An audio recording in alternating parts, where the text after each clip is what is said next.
Bonjour à tous et merci de nous suivre pour ce flash d'information. Le président de la République, Alassane Ouattara, est arrivé hier en fin d'après-midi à Pretoria, la capitale administrative de l'Afrique du Sud. Il y est dans le cadre d'une visite d'État.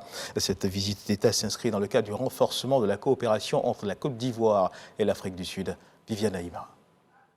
Parti d'Abidjan à bord de l'avion présidentiel ce mercredi matin à 9 h, le président de la République Alassane Ouattara est arrivé en Afrique du Sud à 17h40 heure locale, soit 15h40 heure d'Abidjan. C'est à Pretoria, ou Tchouané, comme on l'appelle en langue locale, que l'avion présidentiel a atterri. Pretoria, la capitale administrative de l'Afrique du Sud, abrite de nombreux bâtiments gouvernementaux. L'ambassade de Côte d'Ivoire y a ses locaux. Le président de la République a été accueilli à sa descente d'avion par la ministre sud-africaine des Relations internationales et de la coopération, Dr Grace Naledi Mandiza Pandor, qui a déjà été reçue en audience à Abidjan par le président de la République en octobre 2021.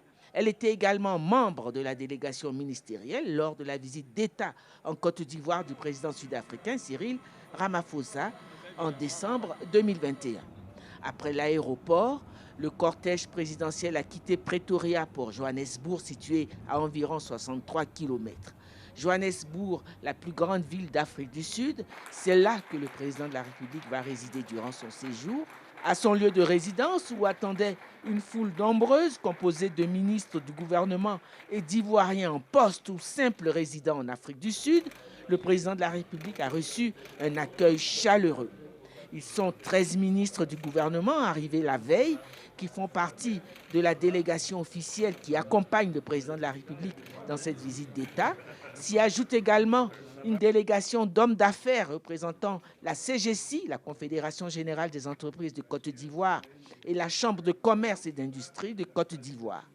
Le programme de la visite d'État prévoit un forum économique qui va réunir les hommes d'affaires sud-africains et ivoiriens.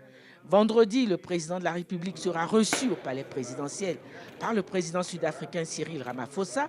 Le programme de la visite prévoit aussi la signature de plusieurs accords de coopération. Ici en Côte d'Ivoire, 310 auditeurs, dont 160 pour le droit international des droits de l'homme et 150 pour le droit de l'enfant, ont reçu leur parchemin de fin de formation à l'Université des droits de l'homme du Conseil national des droits de l'homme de Côte d'Ivoire. C'était en présence du président de la commission électorale indépendante, Ibrahim Kubier Koulibaly, parrain de cette double cérémonie de graduation. Nous y reviendrons dans nos prochaines éditions. Dans l'actualité internationale au Mali, les autorités maliennes ont ordonné hier mercredi l'expulsion du porte-parole de la mission de l'ONU au Mali, les MINUSMA, lui reprochant des informations inacceptables sur l'affaire des 49 militaires ivoiriens retenus par Bamako. Selon un communiqué officiel, le communiqué insiste également sur la disponibilité du ministère pour maintenir le dialogue et poursuivre la coopération avec l'ensemble de ses partenaires internationaux, y compris la MINUSMA. Au Togo, après les récentes attaques, les dernières attaques survenues dans le nord du pays, les populations continuent à quitter les villages situés dans le nord du pays. La situation est prise très au sérieux par les autorités qui multiplient les initiatives. Et le président Faure Gnassingbé est retourné dans la région hier où il a rencontré les diverses couches de Dapaong, ville située à l'extrême nord du pays. Le président poursuit son séjour dans la région et selon nos confrères de RFI, il devrait rencontrer les populations meurtries des Pendjal ce jeudi 21 juillet. Toujours dans l'actualité internationale, au Gabon, Christian Patrici Tanassa, ancien directeur général de Gabon Oil Company, la compagnie nationale des hydrocarbures, et deux de ses collaborateurs viennent d'être condamnés. Et ces deux collaborateurs viennent d'être condamnés à des peines de prison, des fortes amendes, jugées au Gabon depuis le lundi 18 juillet pour détournement de fonds, complicité de détournement de fonds et blanchiment des capitaux.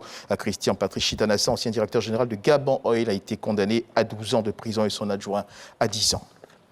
On termine ce tour du monde de l'actualité internationale avec cette information. Le président du Conseil italien, Mario Draghi, a remis sa démission au président Sergio Mattarella. C'est ce qu'a annoncé ce jeudi matin la présidence de la République italienne dans un communiqué au lendemain de l'implosion de sa coalition d'unité nationale au Parlement. Le président de la République a pris acte de cette démission. Dans le même communiqué, la présidence italienne précise qu'il restera en fonction pour l'instant pour gérer les affaires courantes.